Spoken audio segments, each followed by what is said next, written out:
It's often easier to identify issues at the outset and to come up with mitigation measures and solutions, rather than waiting till later on in the process when it might be more difficult to make adaptations. So what we do is we provide information on the website, so people before they have their visit they are informed about whether a site's open or closed, and then we try and give them information at the point that they're going to make a decision on what they're going to do that day, so at the car park or at the trailhead where they can decide, well, actually they need to divert and go around a different route from what they're used to, but they can, if they're well informed, they're more likely to follow the safety signage and take the right options. I think we have to think very carefully about how we plan the site out, where we position signage, the message given on that signage, so not just thinking about the standard industry signs, to explain to them not just the fact the site is closed, but why it's closed, and if possible also in that articulate some of the hazards to them of the site. Risk zones on big machines, you need them far away, but if you're doing fairly straightforward jobs,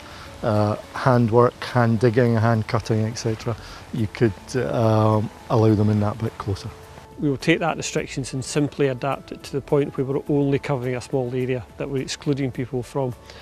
Then as we move through the forest, we kind of move that exclusion area along with it, so the operation can progress safely and we never have any more than a small area which is effectively blocked off to the public.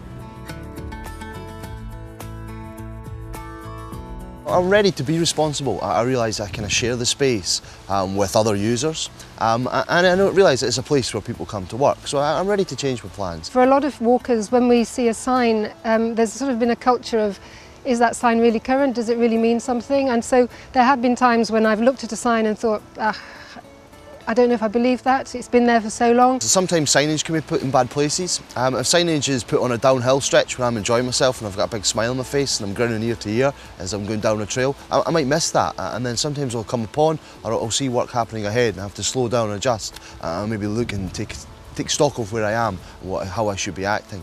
I also have to admit there have been times when I've walked past a sign and then a few steps further on heard the operations going on, thought, there are operations going on. So I would say there's probably been a bit of a culture over the last few years of that's built up where you haven't necessarily trusted the signage and the information that you've been given. So I think that's something that we do need to look at and change. If we can know where else we can go and how we can be more responsible, that really helps us make good decisions when we're out mountain biking.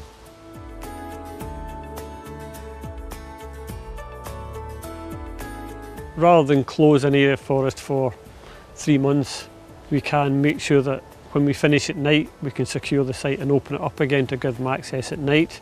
We can provide diversions to footpaths, so that if a footpath goes through an area we're working, we can provide a diversion so they're still able to manage the forest and walk safely through it. What we try and do is all our vehicles are fitted with LED lights that come on when the PTO is engaged.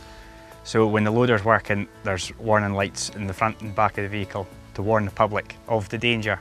We also have signs that are reversible, so that when I'm not working here, they can be turned to let people in.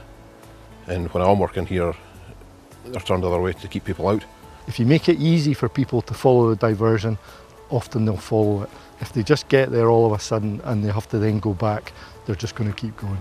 The other thing is to think about the quality of information you provide, and that needs to start before the public visit, so using the website, using local papers to help inform people of what the diversion might be and any disruption they're going to experience.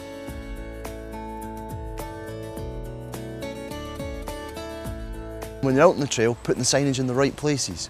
So the signage needs to go in places where we're going slow, if there's pinch points on trails or where trails narrow, or maybe at the top of hills, and giving people plenty of advance notice and a diversion route so that they can alter the route and still have a great experience when they're out on the trails. Maybe it's time dated, it actually says from this date to this date we'll be carrying out operations, especially if if there's the sign saying stop, you can't go any further, then you'd like to see an alternative route sign so that you have an idea of where you could go for a walk, so you don't have to turn around and go back again. All of those things really help to build a dialogue with the people who are walking or cycling in that forest.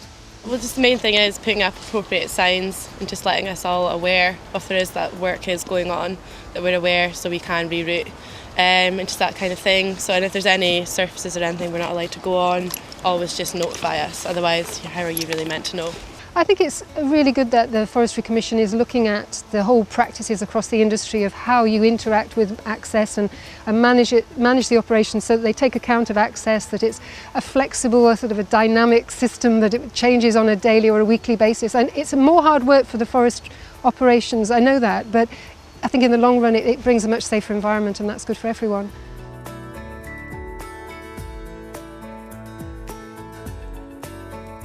Anything that can be a dog walker or someone on a mountain bike going down the side of the vehicle when the loader's in operation, and with no regard for the risk to himself or the position he puts the driver into. What tends to happen is they'll come along to the signs or walk past the signs, and curiosity gets the better of them, and they start, oh, there's a harvesting machine, what's it doing?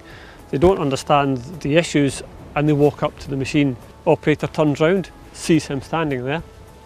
He has to stop what he's doing. They've got to realise that although they may have walked a dog on that site for 10, 20 years beforehand, you know, that forestry has been there and it's been planted for commercial reasons, and one day we will be going back in there to fell it. Now, of course, we don't want to disrupt anybody, but they've got to realise that it is a dangerous working environment. Depending on where people are entering from, they may be not aware of the fact that someone's entered the site till they're right on top of the machine, within a risk zone of the machine. On a harvester, one of the particular dangers is chain shot. When the chain doesn't happen very often, but it can happen. The chain can snap and it can travel quite a long way.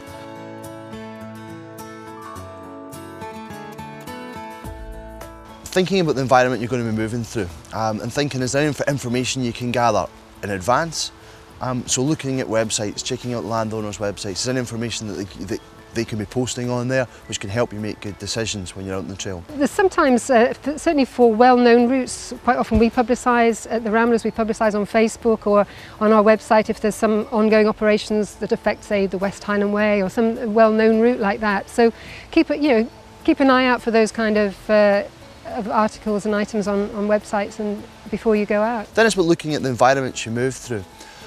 What's likely to be happening in those environments, thinking about the responsibilities. Is there likely to be other users? Is there likely to be other work happening? And especially around things like blind corners and summits where you can't see around the bends. So maybe adjusting your speed and being responsible when you move through those areas. Well, the precautions they can take for hindering is just obeying the signs, they're there for a reason, and just being aware of what's going around and reroute. There's maps in the car park. And so if the advice says, here's an alternative route, could you use this one today? Or, this section of the forest is closed at the moment, but will be opened at 5 o'clock this evening, or whatever it is, then the visitor should really take account of that advice.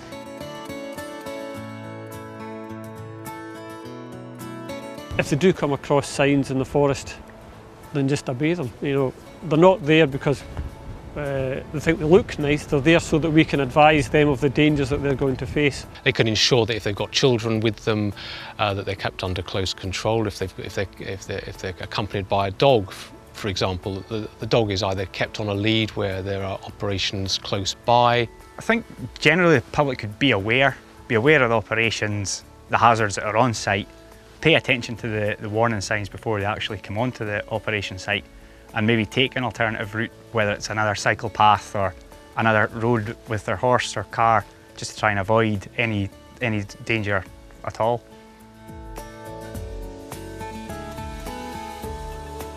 I haven't personally ignored any signage that's been on a trail. However, it's frustrating if you have a feeling and you kind of know that land management operations have moved on and there's still signage in place. I did ignore a sign once, it was on a Saturday, and I thought it would be fine to go to duck underneath the red and white tape because it just said forestry operations, and we thought, it's a Saturday, they're not going to be working today.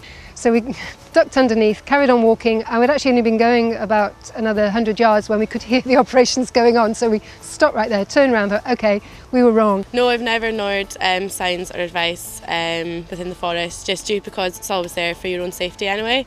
So it's always best to obey it because normally it's looking out for you anyway.